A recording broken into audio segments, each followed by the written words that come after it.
Welcome back to the show, everybody. Please join me in welcoming to the call a former NFL and XFL tight end, an author, a motivational speaker, a White Sox draftee, which actually makes him a two-sport athlete, a radio personality from the Easy Sports Talk Show. Josh, this guy just makes us look bad. I mean, I don't know what we're doing here. I mean, we're just lazy bums at this point, but join me in welcoming Mr. Ed Smith to the call. Thank you so much for joining us today.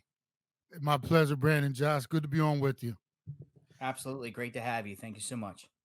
All right, so let's start off talking about it. It's week 8. It's the Ravens versus the Cardinals. The Cardinals had some big news recently coming out saying that they put tight end Zach Ertz on injury reserve. So obviously he's going to be missing at least the next 4 games. What does that mean for this Cardinals offense moving forward? Oh, that hurts so bad. I mean, we've just been, from the very start of the season, stripped to the bone with talent. And then, you look at last week, we put James Conner on IR. Our running game goes away. We've got a backup quarterback, doing a decent job, and Josh Dobbs, but you just call it what it is. He's a backup. He's all the help he can get. And then you take one of the few weapons in Zach, and especially an experienced weapon, away from him. And now, man, it's just it's all hands on deck. There are no excuses. Or you guys know the Ravens have been devastated by injuries over recent seasons, so there are no excuses. But when you're working with the deck stacked against us like this, it's you almost feel bad for the guys out there because it's not going to be an easy week. Every week we're going week to week, and we keep thinking, okay, we're going to catch a break here. Nah, man, it just continues to get harder on over here. Sitting at 1-6 now, and it's one of those things where we're kind of looking like people thought we would at the beginning of the year. Now the Ravens, they always are talking about this. They say it's a next man up mentality. Is that something that the Cardinals have kind of instilled as well? Yeah, I mean, you have to have that, that thought process, but because the game must go on. It's we're looking at it. I guess right now it's some of these younger guys are going to get opportunities, and you hope they take advantage of them. There's no crying in football, so everybody's got to knuckle up, and we move forward. And as you mentioned, Brandon is next man up, but it just makes it so tough when you take the little weapons that we have away from us. But when you think about it, this wasn't a winning season for us anyway. So maybe it is an opportunity to get some of these guys some action, some experience that could come in handy, a year or two down the road. So we're definitely, playing with house money in terms of, nobody thought this season was going to be much of a, thing anyway. At least we're not out there embarrassing ourselves right now. And some of these younger guys will get some of that valued experience. They will. And speaking of experience, obviously Zach Ertz brought a lot with his veteran leadership. And I have to do a nod, right? I see the Eagles memorabilia behind you. I know you're a former Yeah. Eagle yourself, so Zach Ertz in his own right. So injuries again, part of the game.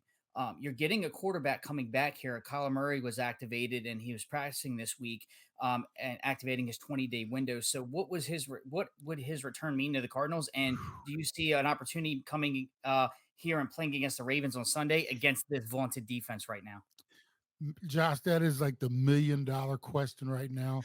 And the problem is we don't have any answers because one, they're being very vague. He did come off the pup list. He's practicing. If I was in a room and I could ask, okay, so what is he doing at practice? Is he working off to the side, doing some drills? Is he, obviously you got to get your whoever's starting first, team reps. Is he sneaking in there, getting a couple reps here and there? Maybe, but you know how far he probably is from game action coming off of an ACL. I don't think there's any way. Well, I know for a fact he's not ready to play this week. They have the window, it's open. They've got the 21 days to either activate him, put him on the roster, or he goes on the pup for the rest of the year. My question is, even with that, do you want to risk bringing him back? We'll more than likely be 1-8 after the next couple weeks. There's no hope for this season. We've got an offensive line that's in shambles. No running game, no Ertz. Do you want to bring your franchise quarterback back to this mess when he's coming off of an ACL, could risk further injury. And then, as you guys know, there's all kind of rumor that he might not be their guy. And who knows? Maybe they want to move on. That makes it even more complicated because do you put him out there? He gets injured again, or something happens and you're on the hook for all this money. There are too many questions, not enough answers. I keep telling my radio partner, I'm like, I would love for somebody to be able to get a microphone in front of Kyler's mouth so we can hear directly from him what's going on. But that's not his style. He's behind the scenes right now. We'll find out probably, I would say by next week or so. They're going to have to make a decision. I wish I had an update for you, but anybody who tells you they know what's going on, they're either lying to you or there's somebody deep in that building. But so far, like I said, it's all a mystery. Now, have you been impressed with Kyler Murray's play in the past? I mean, with this being kind of like a lost season, you're saying, I'm assuming they're going to be looking towards the draft. Is that something? Is he worth the money to keep him on this team if you're going to have a high draft pick and potentially could go after another QB? What would you do? Brandon, I've not been, and I love his athletic talent. I don't like his body as terms of height. I always thought that was a disadvantage for him. And also his leadership skills over the 3+ years he's been here have been absolutely nil. So you Hmm. throw all those things into the pot and you mix it up. And as I mentioned, I love his skill on the field. I don't like the overall quarterback. I never have. Nothing against him. I just, I like my quarterbacks a little bigger. I like him a little more, um, you know, in the room, taking control, and everything's not always everybody else's fault. I can take some of the responsibility. So, is he a franchise quarterback? Yes. Is he the right quarterback for this organization? I've said no from the very beginning. Ooh, Obviously, he wow. came here with Cliff Kingsbury, and that was supposed to be his. These two were supposed to be the magic potion, and Kingsbury turned out to. And I'll be honest with you, I was screaming from day one. You just gave all this money to a head coach who's a coordinator, and because of his relationship with his quarterback, it never worked out. From Kingsbury's side, I've been telling everybody, and also you got to throw Kime in there as well. They have not drafted well. We've not valued the defense, offensive fronts. We've done so many things so wrong here for so long, and part of it was giving Kyler the bag early. They did not have to do that. I guarantee you, if the management here that's now Austin Fort and Gannon, if they had a time machine and could go back, they would have gone back like Marty in the DeLorean to stop the Cardinals from giving him that extension because it wasn't necessary. And think about how easy life would be for them right now if weren't on the hook for all that money and could move off of him or deal him easily because of the lack of contract and stuff like that. They would love that option, but they don't have it, so they have to say all the right things right now. He's doing hard. Kyle's doing everything that we've asked of him. Okay, what's he doing? He's rehabbing. So yeah, okay, I can imagine he's doing everything, but I'm not sure how much they are sold on, especially you guys know the clause in the contract, Hmm. his indifference toward a whole bunch of different things. We'll see. Like for me, and like I said, nothing against the young man. I think he's one of the most gifted athletes out there. I just see too much. I played with some really good quarterbacks in my day, Donovan McNabb, Chris Chandler, I can name some others. I know the qualities it takes. I just don't think he has the qualities. And just because you have all that natural God given ability and talent does not make you a franchise quarterback. Well, speaking of franchise quarterback, Ed, it rolls right into the next topic, right? Quarterbacks getting the bag. Your opinions are interesting on Kyler and hearing that point of view, but I certainly want to ask you about the opponent side right now in the Ravens, right? Lamar Jackson in itself got the bag this offseason. Very polarizing. As soon as you bring up his name, everybody's got an opinion, right? So right there, point blank, Ed, I want to ask you, what are your thoughts on Lamar Jackson? He's the epitome of a franchise quarterback. That dude, he's got all the athletic ability in the world. He's a freak. I mean, I love watching him play the game, and not just running around. You've seen him develop so much as a passer over these last few years, and you keep him in the pocket. He scrambles. He had a play the other day, scrambling around, and instead of just taking off, he did a little loop de loop and stayed active, eyes down the field, throw the ball. That's maturity. Also, he gets the money, and you don't even hear about it. The biggest thing for Lamar, all he continues to talk about is he just wants to be better and better. His teammates love him. You can tell that he loves his teammates. He loves his coach. And by the way, I played under Harbaugh. He was my special teams coach when I was in Philly in '99. Oh Oh, Love wow. that wow. Okay. dude, and I love your organization. He's one of my favorite dudes of all through all coaches. And he was just spectacular to play under.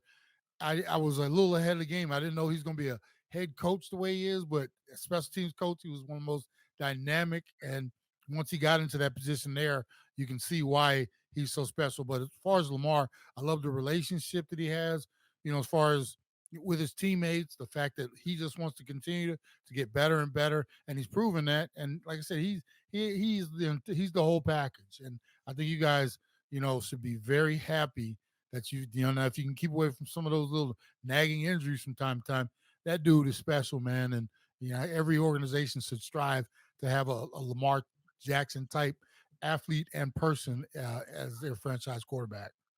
Listen, I had no idea that you had actually worked with John Harbaugh. So that's Yeah, very intriguing to me. So have you seen any of his like any of his tactics of coaching or anything? He's a big locker room guy. He loves wearing motivational t-shirts, that kind of stuff. Was he like that while he was in Philadelphia, while you interacted with him? Was he somebody that was always trying to like inspire his players, something like that? absolutely. That dude was one of the best. And what I loved about him, because I got there late, or like I got there early in the season. I started that year in camp with the Lions. I got released, and the Eagles picked me up right away. And I just remember, because most special team coaches, they're a little screw loose somewhere. They're just different, right? And and I call them all. They're like mad scientists because they're responding. And you can't do as much nowadays because there's not as much like there's no double teams on these kickoff coverages or returns. And but he used to come up with stuff, and I remember just sometimes we'd get into our install for the week, and I'm looking like where does he come up with this stuff? And then he was always, even though as a special team coach you have touch with both offensive and defensive players, different than an offensive or defensive coordinator because you usually deal with just your side of the ball. There was a special teams coordinator.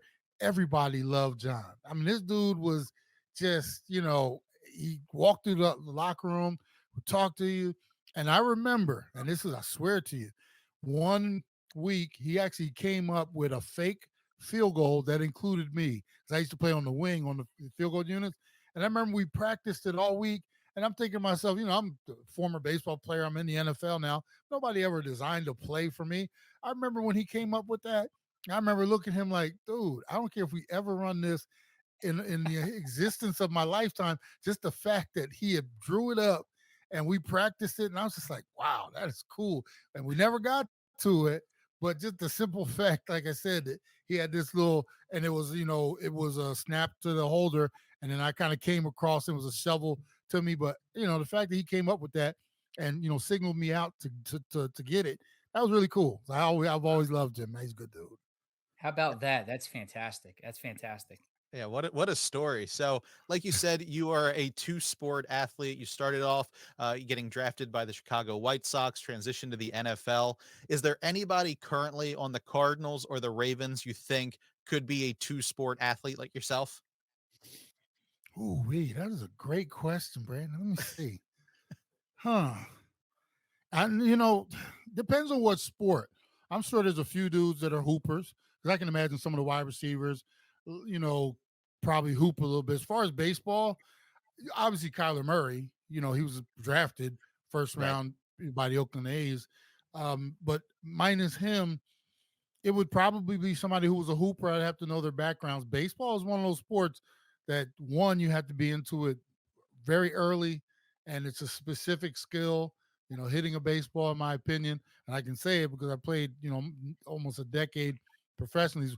It is one of the hardest things to do in all professional sports, and not many guys. And you'll hear stories if you guys ever talk to some former athletes who gave baseball a try, and you'll ask them, "Well, why'd you give it up?" Man, when I was like 9 or 10 years old, I got hit by a pitch, and I never wanted to hold a bat again. And that being hit early, or like when you're in high school and stuff like that, depending on how hard somebody's throwing, it can ruin and side track some careers. So I'm sure there's some guys that can hoop. I don't know specifically who I would pick out. Obviously, we know that Kyler's done both, but yeah, I'm as unique what I did, and I love baseball. And then when I made the transition to football, it was an amazing jump. Especially not playing in college or anything like that, to all of a sudden be in the NFL. It was cool. It was a good run. A little bit of Michael Jordan and Dion, a little bit, the dual sport factor. And I don't think you can dismiss golf. I've seen some of these athletes. They look like some pretty decent golfers in their own right. So Oh it's always yeah, good to yeah. see. Yeah, absolutely. Question here is, of course, the Ravens traded for Marquise Brown, or the Ravens traded away Marquise Brown to the Cardinals a couple years ago in one of the blockbuster trades that happened around draft time. So, looking at that now, hindsight, and you have the player. How has that impact when Marquise Brown worked out for the Cardinals? You would say. I'd give it a C grade, Josh. I When they made the move, we did not know why they were making it until we later found out that DeAndre Hopkins had been popped for PEDs, and he was going to be missing the first portion of the following season. So they made the pick. They gave up a first round pick to get Marquise in that draft, and I was scratching my head then. Um, he's a good player. Is he a number one receiver? If he's your number one receiver, then your receiving core is it's suspect. And like I said, we've gone through so many ups and downs here. Obviously, without our franchise quarterback, one of the reasons DeAndre Hopkins is not here is because he saw the writing on the wall. It was going to be a tough season. He wanted to get out of here so he can go somewhere and get his numbers. Marquise, he's been a solid guy, but when you have, and no disrespect to Joshua Dobbs, but when you have Joshua Dobbs as your quarterback, that's a hindrance. The offense has been very conservative, to say the least. We're not throwing the ball up the field, so we're not utilizing Marquise's number one trade, if you ask me, is to try to get him over the top, to open things up underneath. We haven't done that. It's just been once again, it was the prior regime that did made the trade, Kime. And if Austin Ford and them, the way you looked at how they stripped this roster down, there's no way they would have made that trade if they were in charge with their plans, meaning to get rid of every asset that we had. They would have not gotten rid of a first round pick to bring Marquise in. It is what it is. It's been not, it hasn't been the greatest move, but like I said, he's here and he's doing a halfway decent job with the ingredients and what we have. Now, going back to your NFL playing days, did you ever have a game against the Ravens? I did. I'm trying to think what year it was. I remember at least one year, and it might have been preseason for all I remember. But I used to love, one, you guys have a beautiful stadium, and when I was coming through, it was relatively brand new as well. Um, Great organization. Yeah, you guys are top notch. But yeah, I think I played against you guys at least once. Is there any Raven in particular that you maybe matched up against that kind of left an impression on you? They all did, man. When playing tight end in the league, it didn't matter what team you were playing. You were playing against the best of the best. And I remember weeks, looking at, and I can't remember specific names from the Ravens roster at the time, but I do remember. I remember one week to the next. You're blocking Strahan or who run down the list of the names. And like I said, there are no slouches in the NFL. So I just remember certain, now some got your attention more than others, but for the most part, every week was a battle. Some scared you more than others, but oh my goodness, being, like I said, and being a former baseball player to all of a sudden playing in the NFL and watching film and blocking in. Man, I was having a party every weekend. It didn't matter who I was matched up against, because I was there, so it was all good for me. You So said scary. I'm sure it would have been scary to go against the one and only Ray Lewis across Oh the yeah, middle. yeah, Oh yeah. yeah. Ray, yeah, Ray. There were certain names, and my brother played 8, 9 years in the league himself, and mhm. I remember even during my baseball days, I remember watching him matched up against Reggie White one time, and Ooh. Reggie gave him the hump, bruh. Reggie gave him a little forearm shiver, and he ragdolled him, and I just I remember talking to my brother after that game. He's like, "Man, Reggie's a beast." And so when I eventually got to the league as well, we'd have conversations about who we were facing each week and stuff like that. But there were certain names and guys, and even like guys in the secondary, like Atwater, and you were always conscious of where certain guys were, just in case you crossed their path or had to block them. But yeah, some of those, Ray Lewis, man, I didn't want to even just being in a hotel, you didn't want to bump into him in a elevator. I'm just saying. So, So Well, an what interesting story. Go ahead. Sorry, Brandon. sorry, Jeff. What do you think would actually hurt more, since you're a two sport athlete, getting hit by, 100-mile-per-hour fastball, or getting hit by Ray Lewis? Ooh. oh, maybe let me see. I've been hit by the one up. Well, let me see. I think back when I was playing upper 90s, I do remember a couple times getting hit 97, 98, because you always wanted to ask after you got hit. The pitchers will be in the stands charting and everything. So, you find out. And I remember those 97-mile-an-hour fastballs, man, in the ribs. There's nothing like that instant pain. At the same time, I guess you know, catching a ball across the middle and having Ray with a full head of steam. I never had that happen to me, but golly, I can imagine that would hurt. That might actually hurt more than the 97 mile an hour pitch, because the pitch is just hitting you right in that spot. Ray is hitting you and planting you into the ground. And I had a few of those, but yeah, I think I'd take the 97-mile-an-hour fastball, believe it or not. Speaking of fastballs, it seemed like the Diamondbacks took care of a lot of fastballs and some business against the Philadelphia Phillies. So I want to say congrats to the Diamondbacks on a remarkable season and making the World Series this year. Yeah, and even take it even a step further, my last year in AAA with the Indians, Torey Lovullo, the manager of the Diamondbacks, he was actually one of my teammates. So whenever I go down to the stadium, I use my credentials. And I'll go down and talk to Torey, and he sometimes points me out and talks about how our experience when we played together and everything. One of the nicest dudes in the world, best baseball minds in the world, and I'm so happy for him and the Diamondbacks, who nobody expected anything of this year. For them to be in the World Series, it's like, oh my God. It reminds me a little bit of the 98 season I played with Falcons, took a 7-9 team the year before, ran all the way to the Super Bowl the year. It's almost like the same feeling. Nobody expected anything of us. And for the Diamondbacks, to sweep through the wild card and divisional and then come back from 2-0 and win the last two on the road in Philly. Oh my God, it's unbelievable. I can't wait for him Fantastic. to get back here so I can either, get to the game, congratulate Tori in person, or whatever it is. But yeah, whatever happens in this World Series, unbelievable run for them. For sure. Absolutely. And certainly wanted to ask you about your post NFL career. I know you were part of the first experiment, which was the XFL in 2001 for the Birmingham Thunderbolts. So certainly want to ask you about that. What was that experience like, being an NFL player and going to the what was called the gimmick league at that time? Yeah, it was crazy. For me, it was unique because I'd spent all those years playing baseball. By the time I transitioned to football, I was 25, turned 26. I guess you would call it my rookie year. Played until I was about 30 or so in the NFL, and then no fault of my own, I was older, cost a little more than some of these younger guys. Still had the skills, but it was hard to find a job on an NFL roster. And then this opportunity to play in this new league comes, kind of thrown at me. And I'm thinking, oh, I'll give it a look. And initially I thought, yeah, I can't be involved with anything like that. It looked like it was going to be too crazy.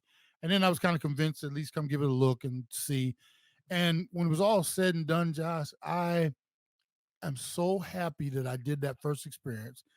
And because it was a way for me to go out on my own, meaning, 30, I think I played in the league, I was 32, you know, in the NFL is always a backup, albeit played in some good rosters and great experience and everything. But in the XFL, I was able to be like that dude who was the star on the team. I played with a bunch of young guys. I was able to be the veteran, you know, uh, play when I wanted to, meaning, if I got tired out there, call my rookie in or something like that. It was actually a fun experience. Now, I will say, I talked my team into treating it more like an adult experience because initially, hey, we can put nicknames on our back, we can do this. Man, I said Right. we had a meeting. I said, look, guys, we're not clowns. I said, we're going out there and we're actually playing real football. I said, let's put our real names on our backs and treat it as such. Like, and the younger guys, they were like, yeah, that makes sense. So, we had He Hate Me and all these other guys on some of these other teams. And, it was looked at gimmicky. But like I said, for me, I took it serious. My teammates did. There was nobody out there body slamming anybody. There was no script to the games. It was real football. It was just Vince McMahon's version of football. But I really enjoyed the experience. And as you mentioned, I can say I played on that first rendition of the league. It was It was really cool. Yeah, it seems like quite the experience. You're able to teach some of the guys around you the principles and the way of the game, right? As you've been through it. Now, as we know, the XFL came back around at the 2.0. Still as a wrestling tie. We formerly Vince McMahon ran it. Now, Dwayne Johnson, The Rock Johnson, is co-owners in the new league. So, have you checked out the new league, or what are your thoughts even with the new XFL this time around, and with some of the new like rule changes and stuff that are out there for them? I think the rule changes are always innovative, and I think the NFL actually scouts those leagues and actually steal from them the on-field cameras. And I remember, first taste of it way back in the 2000 2001. We're playing, and all of a sudden we got guys with those strapped-on cameras in our huddle, and watch, and all that stuff is now kind of been taken over by the NFL, and they now have guys out there on the field doing different things. So some of the other rules changes. I know that the NFL keeps their eye on them. I think I haven't really watched too much of it, but I am by the end of the year, as far as the NFL, we cover this stuff. There's all this fantasy stuff. We get to the Super Bowl, we go visit that and do it. And by the time I'm done, I'm like, okay, I'm gonna take a little break from football. I need a break, and unfortunately, that's when they play XFL. And if I'm not mistaken, Josh, I think the XFL and the other league, they're combining now. I think they're That's joining what yes. forces. There's a merger Yeah, happening. The USFL and the merger. XFL are merging. Yes. Yeah. So, I don't tend to watch, but I'm sure they've got their fan base. And, if I ever get a game, if there's ever an opportunity to peek in one, maybe I will. But yeah, I haven't really covered it too much over these last couple of years. All right. So before we get out of here, again, thank you so much for your time. Uh, Tell us, I mean, we're recording this. Let everybody know we are recording this midweek on Wednesday. Would you like to give a prediction for what you think is going to happen on Sunday? Who's going to win? Do you have a final score? What are your thoughts? Yeah, and first off, thank you guys so much for having me on. I enjoy doing these, especially when it's quality dudes like yourselves. I, this game, after you watch what Baltimore just did to Detroit, and then the way we've been playing, we've been on the downslope a little bit. We started out early in the season, staying in some of these games, even shocking the Cowboys. Lately, we've looked like the version of the Cardinals I thought we were going to look like. Not much explosion, backup quarterback. Our defense really can't harass the other quarterback, and we can't stop the run. So with all those elements, you would think this would be one of those games you came over and just wiped the floor with us. But we know how the NFL works. Somehow, some way, the Cardinals will muck this one up, and maybe the Ravens don't come over with their A game. They'll allow the Cardinals to stay in it, but I still think there's too much Lamar, too much dynamic, too much Andrews out there running around. You'll figure out a way. If you come and jump on us early, you'll jump out and sprint. If you let us stay in the game, it'll be a game into the third or so, and eventually you'll get your bearings and beat us. For me, this is Ravens win all the way. If I had to make the prediction on the score, this might be a sloppy one, but I still think it's like a 27-13 kind of win. We scored one touchdown in the last two games, albeit some tough opponents. We went up to Seattle the week before that. The Rams put it on us. So we've been playing. We showed that if people don't respect us, it could turn out like Dallas. So, but I think you guys have enough, and I know John's going to have you guys ready to go. So I'm thinking, like I said, it's going to be a an efficient beat down, 27-13.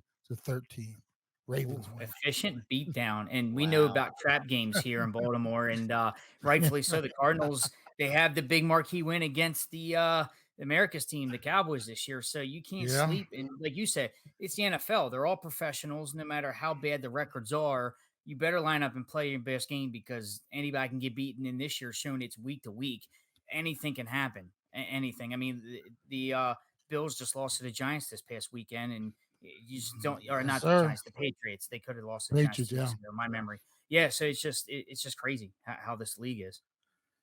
Yeah, And I will say, we don't have what I would call the best home field advantage. I'm not sure. I'm real interested because, our stadium's constantly being taken over by the opponents. It'll be interesting to see how many Ravens fans are out here, but it could be a 50-50 split.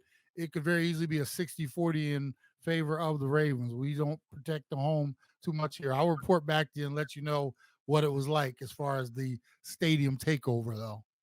Well, and we that absolutely the Ravens flock travels well. As you know, they were abundantly in London over Yeah. there in England. So, as we know, if you not familiar with Jimmy Seafood, right, a staple here in Baltimore, they're taking their tailgate show on the road this weekend in Arizona. So, I Oh, don't know if you know much about the tailgate or Jimmy Seafood, but they are taking it on the road this week to Arizona. So, if you know anybody that's going to be out there, I would definitely point them to the tailgate and for a okay. premier tailgate experience.